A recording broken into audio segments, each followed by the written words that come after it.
नमस्कार। ABN news में आपका बहुत बहुत स्वागत है और मैं हूं सुरेश झा। रिकवरी एजेंट को वो लोग अच्छी तरह से जानते हैं जिनका रिकवरी एजेंट उससे पाला पड़ा होगा। रिकवरी एजेंट वो होते हैं कि अगर आपने कोई कहीं से लोन ले रखा है और आप लौटा नहीं पा रहे हैं तो समझ लीजिए कि आपकी शामत आ जाएगी।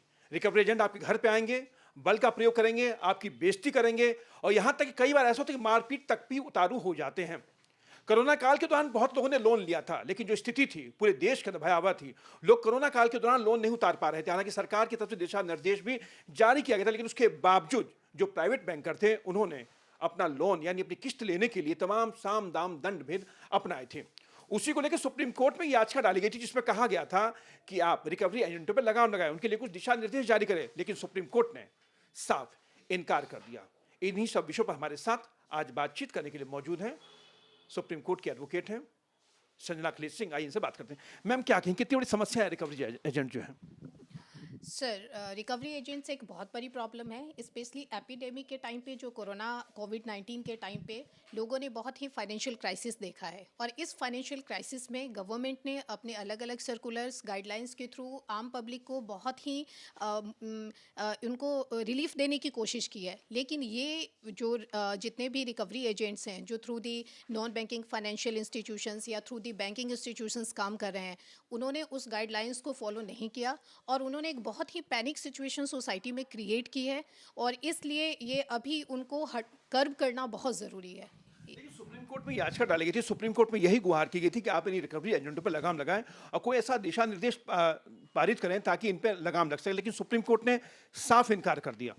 सुप्रीम कोर्ट ने इस मैटर में इंटरफेरेंस करने से इसलिए इनकार किया है बिकॉज सुप्रीम कोर्ट का ये व्यू था कि ऑलरेडी आरबीआई की गवर्नमेंट हो गई, आरबीआई हो गए और जो मिनिस्ट्रीज हो गई कंसर्न्ड, वो टाइम टू टाइम इस पे गाइडलाइंस और रेगुलेशंस निकालती रहती हैं।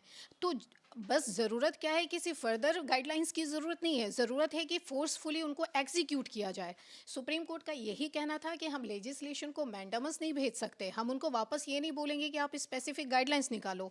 हम ये कह रहे हैं कि आप उनको फोर्सफुली एग्जीक्यूट करो ताकि आम पब्लिक ऐसे एजेंट्स के चक्कर में ना पड़े और उनको रिलीफ मिल सके। लेकिन क्या सुप्रीम कोर्ट के पास पावर थी कि अगर कोई इस पर दिशा निर्देश जारी करते या फिर आरबीआई को कहते कि आप इसमें लगाम लगाएं, आप ही कोई ऐसा दिशा निर्देश पारित करें ताकि रिकवरी एजेंटों से लोगों को परेशानी ना हो?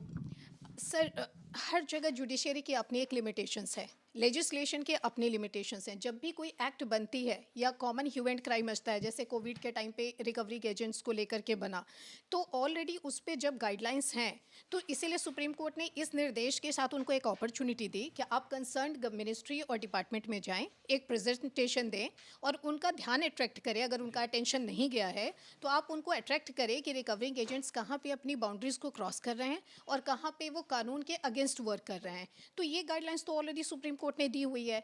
ऑब्वियसली सुप्रीम कोर्ट ने इस मैटर में इस स्टेज पे इंटरफेरेंस इसलिए नहीं किया बिकॉज इनफ और सफिशिएंट रेगुलेशंस आरबीआई और गवर्नमेंट के थ्रू दी जा चुकी है। चलिए, आपका बहुत धन्यवाद। ये थी हमारे साथ सुप्रीम कोर्ट के एडवोकेट संजना अखिलेश सिंह जो हमारे साथ बातचीत कर रही थी। सुप्रीम कोर्ट ने कहा कि इस मामले के अंदर आप आरबीआई को आप कह सकते हैं और उन्होंने इस पर कोई भी दिशा निर्देश देने से साफ इनकार कर दिया। कैमरा पर्सन राहुल के साथ सुरेश झा, एबीएन न्यूज, दिल्ली।